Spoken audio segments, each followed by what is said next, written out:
আবার সোজা, আবার ভাঁজ, আবার সোজা। আমরা দেখছি জিহানের পা আজকে কয়দিন হলো অপারেশন, আমরা 2 সপ্তাহ অপারেশন করলাম। ঠিক আছে, উঠে আসো। আমি কথা বলছিলাম ডাক্তার আব্দুল ভাই, আমাদের জিহান আনোয়ারা বাড়ি, আনোয়ারার মানুষ। সে 5 মাস আগে ব্যথা পাইছিল। কিভাবে ব্যথা পাইছিল? আমি ফুটবল খেলতে গিয়ে মানে ট্যাং ঘুরে গেছিল, তারপর থেকে মানে হাঁটতে পারি না, হাঁটার সময় হাঁটুটা ঘুরে যায়। হাঁটার সময় হাঁটুটা ঘুরে যায়। আর এমনি কি ভাঁজ করতে লাগলে কি হতো, ব্যথা হতো? জি, মাছ করতে গেলে মানে আমরা কি ব্যথা হয়ে যেত।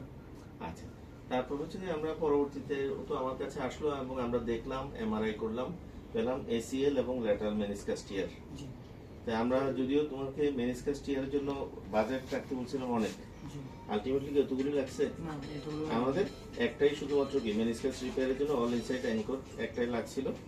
আমরা আলটিমেটলি ওটা দিয়ে এসিএল করলাম, ল্যাটারাল মেনিসকাস রিপেয়ার করলাম। এই আজকে আমরা তার সেলাই কাটলাম এবং সে আমার ইনস্ট্রাকশন মোতাবেক কাজ করতেছে। আমরা তাকে হয়তো আরো 2 সপ্তাহ পায়ে ভর দিতে দেবো না, ঠিক আছে?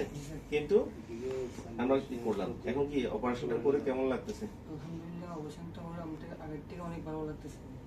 ভালো লাগছে। এমনি তোমার যে জিনিসটা সুবিধা হলো কি, ঘরের কাছে অপারেশন করে কি মানে এর থেকে ভালো লাগে। আর দূরে যেতে হচ্ছে না, কোনো বিপদ আপদ হলে যে কোনো সময় পাওয়া যাবে। জি স্যার। ঠিক আছে, আমাদের কি চট্টগ্রামে যারা আছে প্লেয়ার সহ আরো যারা ইনজুরি হয় তাদের জন্য কোনো কিছু বলবো কিনা? তাদের উদ্দেশ্যে একটা কথা, আমি এই ব্যথাটা পাইছি 5 মাস, আমার খুব কষ্ট হয়েছে। কষ্ট হওয়ার পর আমি হাঁটতে পারি নাই, হাঁটু ঘুরে যেত। তো স্যারের কাছে আসি আমি, হাঁটুটা কি আগে থেকে অনেক ভালো লাগতেছে এখন। মানে কি আল্লাহ দিয়ে সুস্থ করলে এটা কি। আচ্ছা, মানে তার কনফিডেন্সটা এখন আসছে, যে যে পাটা যে ঘুরে যেত সেই কনফিডেন্সটা আসছে। বাকি আসলে আরো অনেক দূর যাওয়ার বাকি।